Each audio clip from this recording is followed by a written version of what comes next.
Queer. Queer. Say it. Queer. Queer. Webster's dictionary, it says it's a unique perspective, a different point of view. I was crazy to think that my life was going to be completely changed by the word queer. 18 years ago, my partner, he was my husband and my business partner at the time, and I walked into an artist gallery in Boston's Back Bay, kind of the gay area, the South End where it was. And as we came into the room, this kind of hush happened, and we thought it was us for a second, but we realized there was this loud commotion happening in the middle. And it kind of got louder, and the room gets quieter. And this woman's like, look at you, why can't you be like them? You look horrible. This woman just berating her husband. What are you doing? Look. And then, as if someone cued the movie, out of the back corner of the room came 3 styling, dressed gay men, champagne flutes in hand, and they surrounded him. And they put him aside. They said, no. That's not what we do. That's not how we lift up and take care of, fix your hair and zhuzhed his jacket and set him up a little bit. The room was silent. And I turned to my partner and I said, did you see that? That was queer eye for the straight guy. The words came out of my mouth, and in that moment, I didn't realize, but my partner did, as he turned to our best friends and he said, 1 year from now, this is going to be something. 18 years ago, believe it or not, I sat down in front of 2 executives at Bravo, a little teeny network owned by Rainbow Media. I said, so listen, I got this show. It's called Queer Eye for the Straight Guy. And there was a blank look in front of them, and they really took a risk. They said, I have no idea what it is, but let's do it. They came up with a massive marketing campaign, out to save the world one straight guy at a time, via, right? It was wonderful, via the Fab Five. The Fab Five, the original Fab Five, actually really broke through a lot of walls. But at the same time, in the new incarnation, we'll see the comparison. The original Fab Five were masked superheroes. They really just kind of swooped in and saved the day. They did their thing. They helped our straight guy, because it was Queer Eye for the Straight Guy then. But we didn't know who they were. We didn't know who Carson was or Tom. We didn't know if Ted was married, which he was. But what we did find is that these 5 guys would come in and lift up that straight guy. They would help breed his confidence. Confidence breeds success. The new Fab Five, the new show, the reboot. We realized we had to do something different. We realized that this was a moment in time where the word queer had evolved and it had come somewhere new.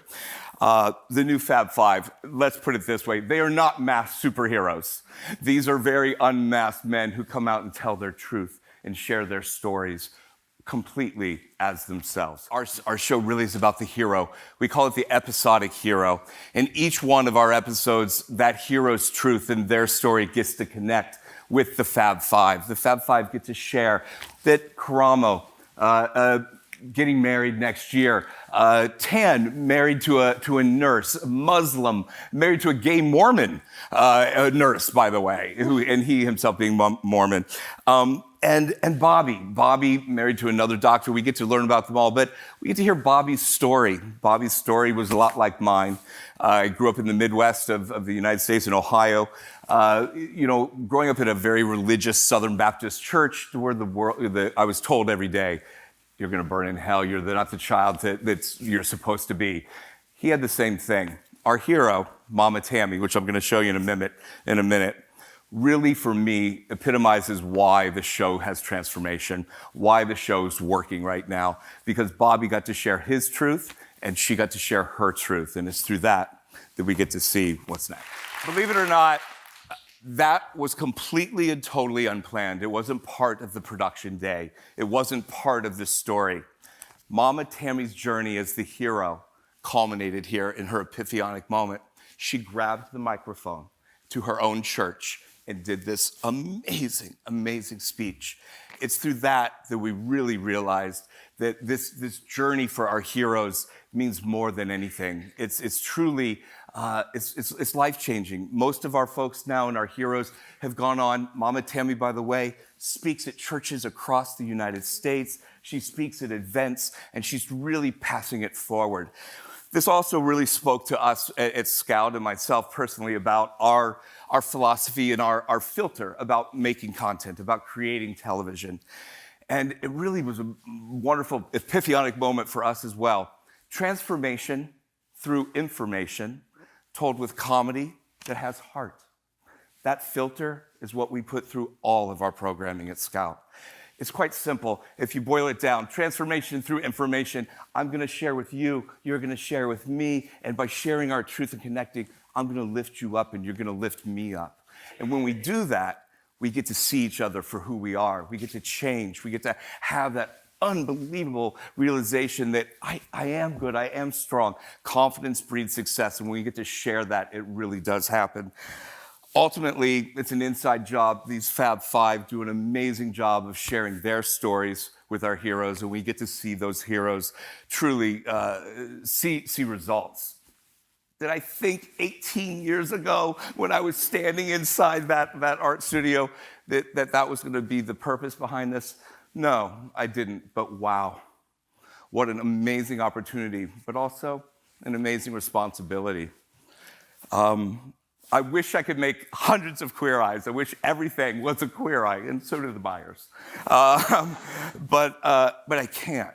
But what I can do, and what I have a responsibility to do, is to try and tell stories like this. Thank you. Thank you, David Collins.